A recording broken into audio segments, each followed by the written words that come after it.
Hi there, my name is Ellen Thompson, and I'm a literacy consultant with Partnerships for Literacy and Learning out of Montpelier, Vermont. The name of this video is titled, What Would I Do? And really, I've been doing a lot of thinking about what would I do if I had to teach my own children at home right now. First, just a little bit about me. Um, I am a mom, I'm a wife, a sister. I'm actually a spinner. I am a goat farmer. I actually own a little gallery in Grand Isle. I'm an islander, and always, always, always, I'm an educator. So let's be realistic. Or the subtitle could be How to Survive Helping My Children Learn at Home. Number one, you are not the teacher. You will be compared to the teacher constantly. Do not take it personally. Your home is not school. It has very different routines, habits, and possibilities for eating, sleeping, and playing. That said, you can develop routines in your home that help you with this at-home learning time that we're in. So the first thing I would do is designate a learning area. You want it to feel like a learning area. So whether it can be its own room or just a part of a room, but you want to make sure that that's what you do in that space. You don't sub back in and do video games in that area. So you want to be thinking about that. You want to stock that learning area with paper, pencils, laptop, iPad, desktop, all of the things you're going to need for online learning. And then you also want to have books, lots of books. You want books that your child can read. You want books that are maybe challenging for your child. You want books that you can read aloud to them. And you want books that are easy for them. Lots and lots of books. You want informational text as well. And then you're going to want to have a place for markers, crayons, clipboards, poster or construction paper, scissors, and glue. I'd kind of have that off contained, maybe put it in a crate or a bucket or something that I can bring it over when I need it, because those things can sometimes take attention away from the work at hand. And then the big thing here when you're developing a routine with kids is to talk with them about what happens in this space. We're not going to be running around in this space where there's no ball throwing in this space. It's going to be a quiet place. We're going to use our indoor voices.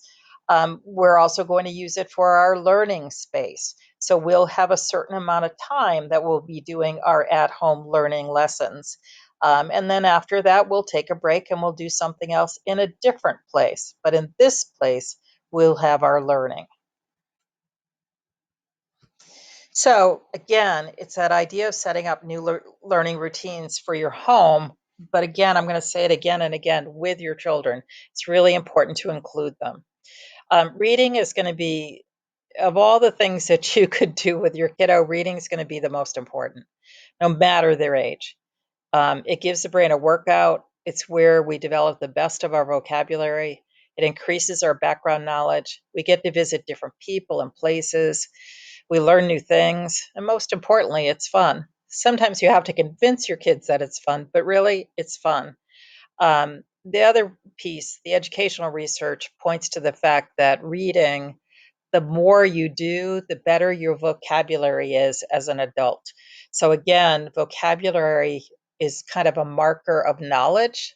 So we want our kids to be smart and know things. So this reading, this active reading really helps us with that. So the first routine that I would put together is an at-home read aloud routine. And by that I mean you reading aloud to your child or another adult reading aloud to your child. This is not a time when your child is reading to you. So this is a read aloud time. I'd take about 20 minutes or so. That seems to be a pretty good number. And you want to be choosing grade level or above books. So again, read aloud time is a time where you can challenge your child's thinking by choosing those longer books. Now that means when you have very young kids, 5, 6, 7 years old, you can be reading chapter books to them that can be read over time. It allows our youngest kids to explore what it means to learn a character across the chapters of the book. But it also means that if you have a fifth, sixth grader, seventh grader reading really complex picture books, are loaded with great vocabulary, and those can be great too as well. So it's kind of anything goes, but you're challenging your children with the books that you're reading. And don't forget, you could also choose an informational book or article, because this idea of informational reading is hugely important. The other piece with Read Aloud that sometimes people forget, I think, is Read Aloud is not just me droning on. Read, read, read, read, done, close the book, walk away. You actually want it, the whole Read Aloud is meant to be a little bit social. So in my own classroom, I would have 45 minutes set aside for Read Aloud time, but 20 of it was me reading. The rest of it was talk. So, talk is extremely important. You want to talk before you begin the reading, by looking at the front cover, the back blurb, the book jacket, whatever it is, and talk with your kids about, what do you think this book is going to be about? What do you think this chapter will be about? What do we know so far? What do you think will happen next? Why? What do you think we'll learn today? And then you talk during reading. And I like to make this as authentic as I can. So in the classroom, I stopped and talked with kids when a really good part just happened and somebody in the room gasped. And I'd be like, why'd you do that? What made you do that? And then we'd have a conversation about what that part was all about. Maybe somebody said, oh, now I get it. So then we stop and then we have a conversation. So you want to talk about what that part made them think of. Why do you think he or she did that? What just happened? What new facts do we know now? And then when you close the chapter, it's always good to end on a cliffhanger. Um, you want to talk afterwards. So, what did we learn today that was important to the story? What evidence from the story helped you? What do you think will happen next? And then, what else do we want to know about? So, again, you're leaving them kind of wanting more, and that's important. The next routine that I would put in place is what I'm calling right now an at-home silent reading routine. This is time for your child to practice reading.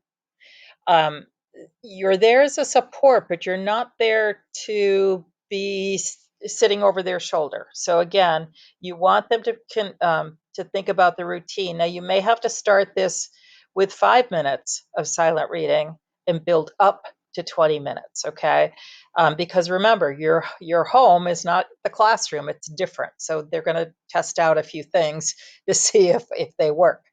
Now, with a silent reading time for kids, you want them to be reading in books that they can read themselves. It's kind of an instructional level book. It's not too easy, but it's not too hard. Um, you could have some independent reading happening where it is an easy book, but you don't want that to be a steady diet. You want kids to actually be trying out some of their skills and strategies with the books. So the first thing they need to do is find that place to read. And that might be a corner in the room, it might be on the couch, it might be sitting on a pillow, it might be sitting on the floor, wherever it is, but have them designate a spot that they are going to read. So you know that they're going to be there. This isn't a time to be walking around and, moving around all over the place. And then the next piece is, once they know where they're going to read, they're going to need a book to read. They're going to need maybe a couple of books depending on their age. So they want to choose a book that's just right.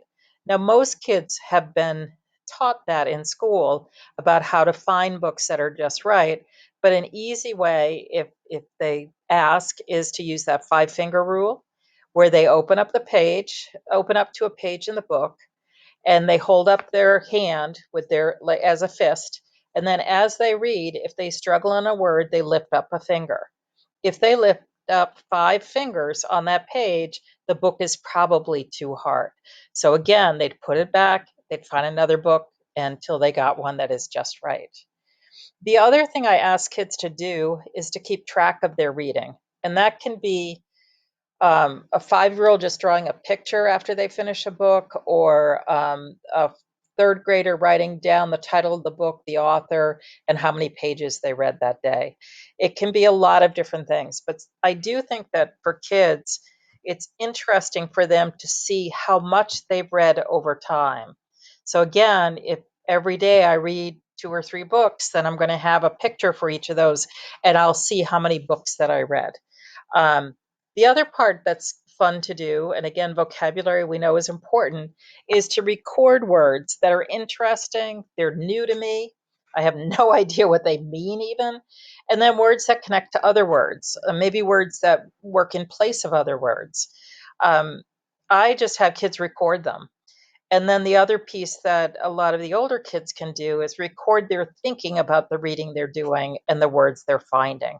So again, this idea of quick jots, this isn't an essay, and I would have them have a notebook or a composition book. They could be using a Google Doc and could be doing it right online. It doesn't have to be paper and pencil, but it's a good idea to track your thinking. So if they're not sure what to record, you can help them out with that.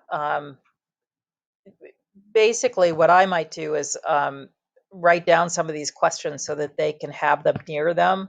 Maybe even this whole slide I might copy down or whatnot. But so if they have a book log or a reading journal, something like that, the first question here for nonfiction reading or read aloud is perfect. What surprised you? Okay, that works with any book. So you could just have that be your question. You don't have to have all of these questions. What did the author think you already knew? What challenge confirmed or changed what you knew? So those are big questions. Another question to use for fiction reading or read aloud is when you're reading, think about what's in the book. So what was the book all about? You can jot it down. The book took place in school. It was a second grade teacher and a blah, blah, blah. And then what was in your head? It reminded me of when I was in school, when I was in second grade. What's in your heart? Oh, I hope that kiddo finds a friend. Finding a friend is so important. So again, they're thinking about their reading and they're adding in their thinking about it. And then again, you see again, I put in jotting down interesting words or vocabulary from the reading or the read aloud. Some classrooms will nominate words to be the word of the day or to share with a class. That's kind of, you could do that at home, where after reading, you might say, were there any words that you found today that you think are really exceptional that we want to try out? And then write them down somewhere so that you can see them, and then try to use them through the day and see if you can. The kids will have a good time trying it out. Another thing you can do with new words is to take that new word, put it in the middle of the page, and then write down all the other words that you know. Do kind of a brainstorm all around it. Because one of the things we know is that really good words, really complex words, grow lots more words. And that's a good way to engage in kind of vocabulary acquisition. Reading work time is the third routine. Um, This is to design a routine to respond to what the school or the teacher has designated for your child. You don't want this to be a surprise. You don't want this to be a, oh my gosh, she's on the laptop right now. What am I supposed to do? So set up a routine before this happens, or if you're starting fresh, just start it now. Basically, you have that place that they're going to be working in. I would take a calendar, and with my child, I would mark the dates and times that the online learning is going to happen. I imagine that most teachers are sending out a weekly calendar of some sort.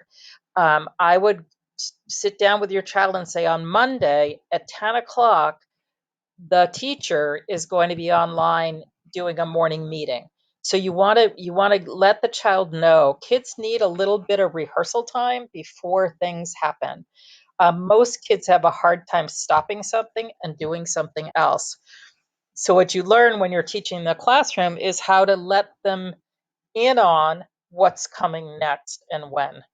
And I think that's going to be important at home too.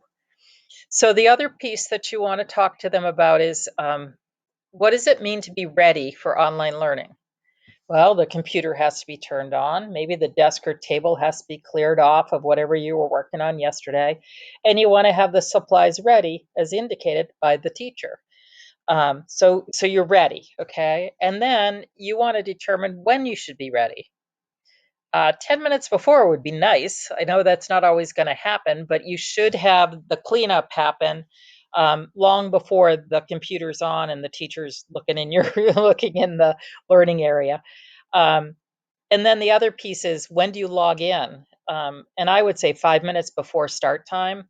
There's always something that goes, it's always takes longer than you think. But if you plan on 5 minutes before start time, then you're probably going to be okay. I think right now, a lot of times teachers can let you into the work environment. So if you're in there, you just wait, and then they'll turn it on and everybody's there, which is kind of cool. And then the last part of this reading work time is the fact that it is the child is responsible to complete any assignments given by the teacher after the online learning time.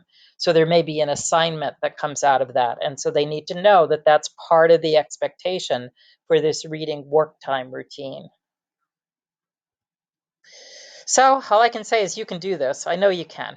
Um, and if you do, you're actually putting in place routines that can live long after this time we find ourselves in. So having a read aloud routine is a great way to get to know your children. What do they like? What makes them happy? What makes them sad? What facts interest them? You also share yourself as a reader with them, which is pretty powerful. You give them your voice. And reading independently is a great way to see what your children can do. Reading side by side shows them you are a reader too. So I'd contend that if you get that silent reading routine up, if you're going to be in the room with them, if you're available, they're going to ask you to help with words. If you're reading, they're more apt to read. So again, it kind of helps. And then keep the routines going. You'll be glad that you did. Oops, time for me to get back to work. There's it's almost goat kidding time up here in South Hero. So thank you. If you have any questions, again, my name's Ellen Thompson, and my email is ethompson@pllbt.org. And this is all brought to you by Partnerships for Literacy and Learning out of Montpelier, Vermont. Thanks, and enjoy your time with your kids.